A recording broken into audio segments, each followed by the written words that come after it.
Heavenly Tomé. तो भाई इस वीडियो में हम बात करेंगे हेवनली टोम के बारे में। हेवनली टोम है क्या, कहाँ पे है, सियाओ जुआन की कब्र हेवनली टोम में क्यों है, हेवनली टोम 8 एंशिएंट क्लैंस के लिए क्यों ज़रूरी है, सियाओ जुआन को क्या क्या मिलेगा हेवनली टोम से। ऐसे ही बहुत सारे सवालों का जवाब हम ढूंढेंगे इस वीडियो में। तो चलो डिटेल में घूमना शुरू करते हैं हेवनली टोम में। सबसे पहले बात कर लेते हैं हम इसकी लोकेशन के बारे में। तो भाई लोग, हेवनली टोम सिचुएटेड है गू क्लैन के गू सेक्रेड माउंटेन रेंज में, जहाँ पे किसी का भी ऐसे ही आना जाना मना है। अब बात कर लेते हैं हेवनली टोम आखिर चीज क्या है। देखो भाई, हेवनली टोम को आप एंशिएंट टाइम का एक टीजर मान सकते हो, जहाँ पे सभी 8 एंशिएंट क्लैन के एंशिएंट मेंबर्स की कब्र है, जिनमें सियाओ क्लैन के एंसेस्टर सियाओ जुआन की कब्र भी शामिल है। हेवनली टोम एक रहस्यों से भरी हुई जगह है। हेवनली टोम एंशिएंट टाइम के बहुत सारे एक्सपर्ट्स के एनर्जी इम्प्रिंट से भरी हुई है, और जैसे जैसे टाइम बीतता गया ये एनर्जी इम्प्रिंट्स उन लोगों में कन्वर्ट होते चले गए जिनकी वो एनर्जी इम्प्रिंट्स थे।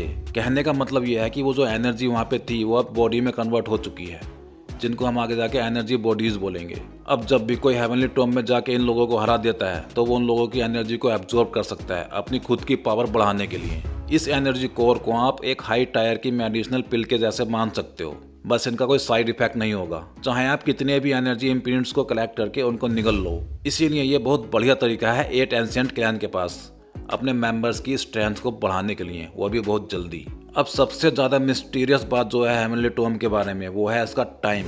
मतलब हेवनली टोम के अंदर टाइम फास्ट चलता है आउटसाइड वर्ल्ड के मुकाबले। कहने का मतलब ये है कि आउटसाइड वर्ल्ड में अगर एक दिन खत्म होगा तो हेवनली टोम के अंदर 5 दिन निकल चुके होंगे। मतलब आउटसाइड वर्ल्ड के 6 दिन और हेवनली टोम के अंदर 1 महीना।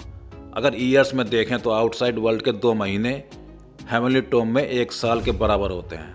अब भाई अगर ऐसा है तो ये एंशिएंट क्लैंस वालों की तो मौज ही मौज है। किसी को भी हेवनली टोम में भेजो और आउटसाइड वर्ल्ड के कुछ ही सालों में वो पावरफुल कल्टीवेटर बन के बाहर आ जाएगा।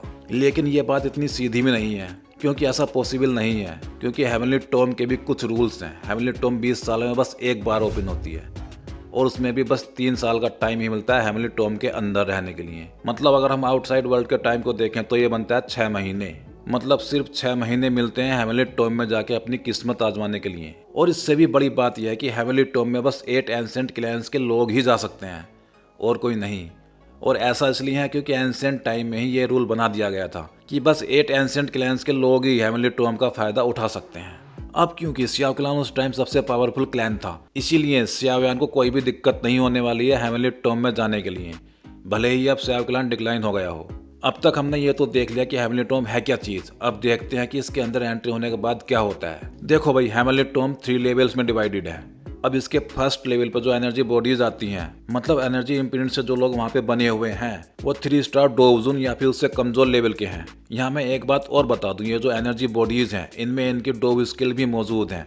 वो सभी डोव स्किल्स या वो डोव टेक्निक्स जो उनके पास थी जब वो जिंदा थे, इसलिए इनको आप नॉर्मल डोवजुन लेवल के कल्टीवेटर ही मान सकते हो। इसका मतलब ये हुआ कि हेवनली टोम में एंटर करने के बाद इतना आसान भी नहीं है एनर्जी इम्प्रिंट्स को कलेक्ट करना, क्योंकि ऐसा करने के लिए पहले इन डोवजुन लेवल के बंदों को मारना पड़ेगा। अभी क्योंकि ये फर्स्ट लेवल है, इसलिए यहाँ पे 3 स्टार डोवजुन लेवल ही सबसे पावरफुल है, और जब सियाओ यान यहाँ पे जाएगा तब वो 5 स्टार डोवजुन लेवल पे होगा, इसलिए ये लेवल उसके लिए भी बहुत आसान सा होने वाला है। अब बात करते हैं हेवनली टोम के सेकंड लेवल के बारे में। तो भाई सेकंड लेवल पर जो एनर्जी बॉडीज हैं वो सभी 3 स्टार डोवजुन से 8 स्टार डोवजुन लेवल के बीच की हैं।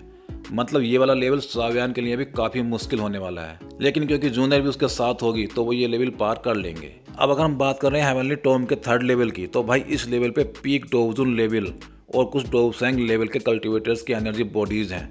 मतलब सबसे ज़्यादा प्रॉब्लम वाला लेवल यही है, और यहीं पे है सियाओ यान के एंसेस्टर सियाओ जुआन की टोम भी। अब अगर सियाओ यान को सियाओ जुआन से मिलना है तो उसको थर्ड लेवल पे जाना ही पड़ेगा अपनी डोवजुन पावर के साथ। अब भाई इस पावर के साथ उसके साथ थर्ड लेवल पे क्या क्या हो सकता है ये आप खुद भी सोच सकते हो, लेकिन क्योंकि थर्ड लेवल पे सियाओ जुआन है, मतलब उसका खौफ ही इतना ज्यादा है कि वहाँ पे सियाओ यान आराम से सियाओ जुआन तक पहुंच जाएगा। तो भाई अब बात कर लेते हैं हेवनली टोम से सियाओ जुआन को क्या क्या मिलेगा उसके बारे में।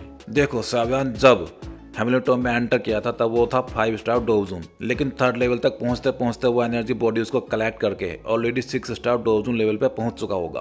अब क्योंकि सियाओ जुआन हजारों सालों से वहाँ किसी सियाओ क्लैन के मेंबर का इंतजार कर रहा है, तो उसके पास भी कुछ ना कुछ तो होगा ही। तो भाई सियाओ जुआन ने सियाओ क्लैन की कुछ डोवडी ब्लड लाइन प्रिजर्व कर ली थी सेल्फ डिस्ट्रैक्ट होने से पहले, और वही अब शाओयान को मिलने वाली है। और साथ ही स्काई फायर 3 मिस्टीरियस चेंज की फुल टेक्निक भी शाओयान को शाओयान से ही मिलेगी, जिसके बाद ही शाओयान शाओ क्लैन का फुल टैटू एक्टिवेट कर पाएगा। और सबसे जरूरी चीज जो शाओयान को हेवनली टॉम से मिलेगी वो है हेवनली टॉम की लिविंग स्पिरिट। जब शाओयान सेकंड टाइम हेवनली टॉम में जाएगा शाओयान से उनको जिंदा करने का तरीका पूछने के लिए, तब शाओयान उसे मना कर देते हैं कि भाई मैं जिंदा नहीं हो पाऊंगा, मेरे पास ऐसा कोई तरीका नहीं है, लेकिन मेरे पास एक ऐसा तरीका है जिससे तू पावरफुल बन सकता है। जब शाओयान सेकंड टाइम हेवनली टॉम में जाएगा तब उसका कल्टीवेशन लेवल 6 स्टार डोवसेंग लेवल पे होगा, लेकिन उसकी स्पिरिचुअल स्ट्रेंथ तब भी हेवनली स्टेट में ही होगी। तब शाओयान हेवनली टॉम की स्पिरिट का सोल एसेंस शाओयान को देते हैं, जिसे एब्जॉर्ब करके शाओयान की स्पिरिचुअल पावर डी स्टेट में पहुंच जाती है।